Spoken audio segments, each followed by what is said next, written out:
কাল সকাল 9টা থেকে পুরোহিতরা তাদের পুজো পাঠ করবে তাদের নিয়ম অনুযায়ী।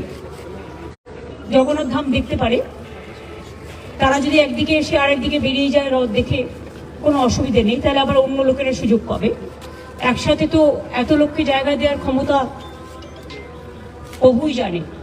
যাই হোক, মানুষ আসুক, কিন্তু তারা জগন্নাথ ধাম মন্দির খোলা থাকবে, কারণ আমরা পাথরের সেটাও তুলবে 9:30টার পর।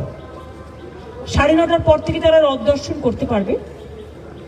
রথ রাত্রি লাগিয়ে দেওয়া হবে এবং সকাল 9:30 থেকে পুজো পাঠ যা যা হবার অর্চনা এগুলো তারা করবেন পুরোহিতরা। আমরা 2টো নাগাদ আসবো এখানে।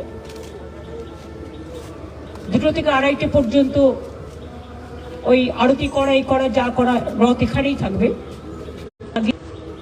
ঠিক 2:30 রথ স্টার্ট করবে, কিন্তু রাস্তায় লোক থাকবে না, লোক থাকবে ব্যারিকেডিং। দুদিকে ব্যারিকেড করা হয়েছে যাতে কোনো স্ট্যাম্পেড হওয়ার সম্ভাবনা না থাকে। প্রেসকেও আপনারা জানেন যে একটা হল্টিং স্টেশনে আপনাদের হোল্ড এরিয়া করে দেওয়া হয়েছে, হোল্ডিং এরিয়া। রথ কিছুটা যেতে যেতে কিছুটা থামবে, কারণ পথ তো খুব কম, মাত্র 1.5 কিলোমিটার মাসির বাড়ি যাওয়া। একটু যেতে যেতে একটু থামবে, যেখানে মানুষ থাকবে তারা দেখতে পাবে, দর্শন করতে পারবে।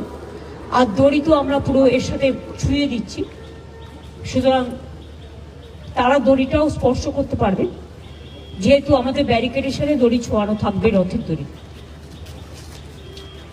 আপনাদের সকলের সহযোগিতা চাইব এবং শুভকামনা চাইব, কারণ এটা তো প্রথম আমরা করছি, যাতে দীঘার জগন্নাথ ধামের এই পূর্ণ যাত্রা, রথযাত্রা মাসির বাড়ি পর্যন্ত যাবে এবং উল্টোরথে মাসির বাড়ি থেকে আবার ফিরে আসবে। উভয় যাত্রায় যাতে শান্তিপূর্ণভাবে সুন্দরভাবে সমাপন হয়, আপনাদের সকলকেই স্বাগত জানিয়ে আপনাদের সকলের শুভকামনা এবং সহযোগিতা আবেদন করছি।